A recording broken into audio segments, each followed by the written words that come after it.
Assalamualaikum warahmatullahi wabarakatuh. Kita bertemu kembali di konten kandang domba Saung Tani, pemirsa konten motivasi diri. Saya lagi ngarit ini pekerjaan sehari-hari saya begini.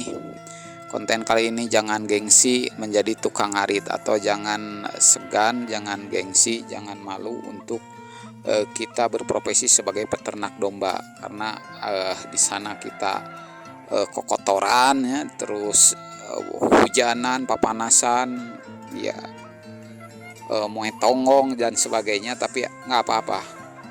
Yang penting pelajaran yang bisa diambil, ini pekerjaan akhir zaman yang bisa menghindarkan kita dari perbuatan-perbuatan yang terjerumus kepada keharaman atau subhat.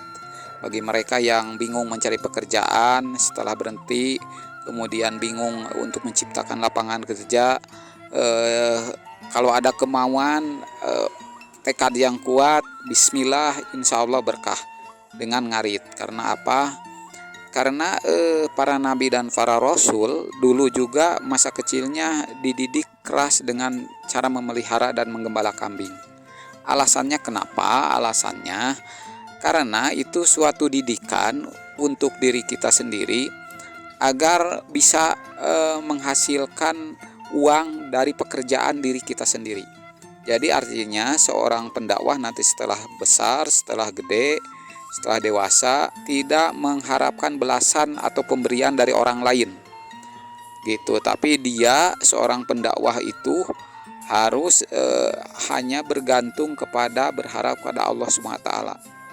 Jadi tidak bergantung kepada kekuasaan, bergantung kepada pemberian orang atau belas kasihan orang. Nah, itu masa kecilnya begitu. Makanya para nabi dan para rasul itu hampir rata-rata menjadi pengembala dulu. Kembali ke laptop.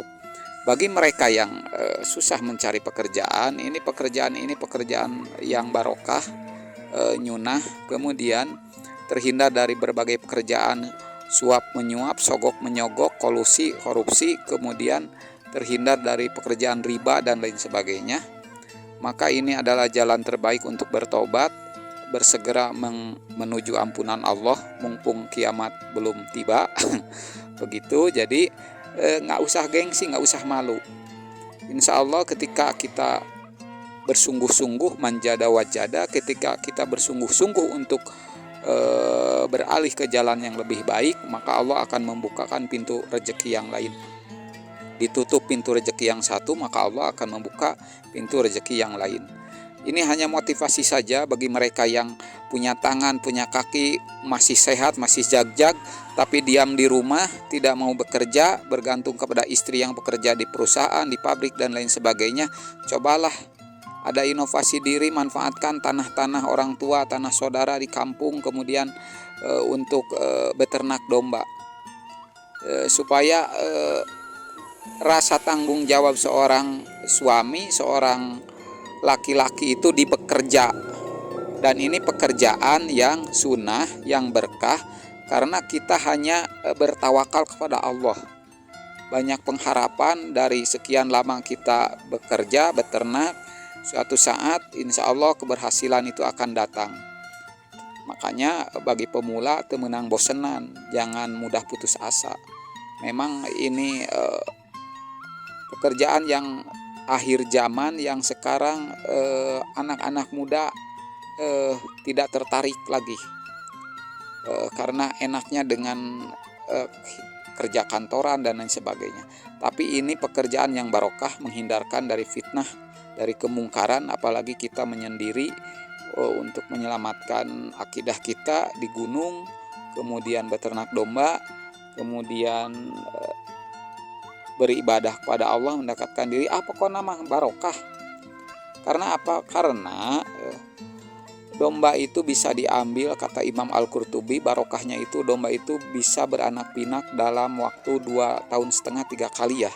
2,5 tahun 3 kali dalam prakteknya.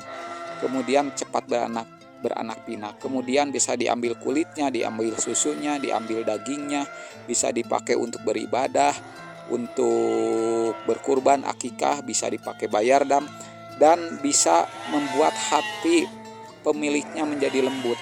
Nah, menjadi lembut pemirsa, henteu jiga hate meong heuras teas akhirna ya ese asup karena nasihat-nasihat begitu pemirsa.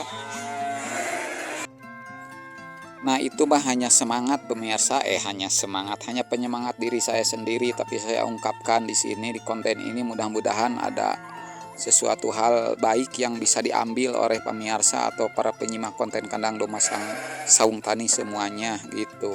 Ini saya lagi marab, jadi sebelum dikasih pakan hijauan saya kasih hampas tahu dulu pakan penguat. Kenapa Kang diberi pakan hijauan dikasih hampas tahu dulu? Karena hijauannya hanya sejenis. Saya di sini dikasihnya jukut pelak disebutnya atau rumput sejenis kaso. Kalau rumputnya berbagai macam jenis nggak usah dikasih pakan penguat atau pakan tambahan, karena hanya sejenis untuk menambah gizi ya, nutrisi. Kita kasih hampas tahu begitu. Pokoknya mah apa yang saya sampaikan itu mah ngocoblah ka mana wae, mudah-mudahan aya manfaatna sok ambil, henteu mah piceun we lah tong dietakeun nya. Gitu pemirsa, salam ngarit, salam beternak, mangga jadi peternak, tetap semangat. Assalamualaikum warahmatullahi wabarakatuh.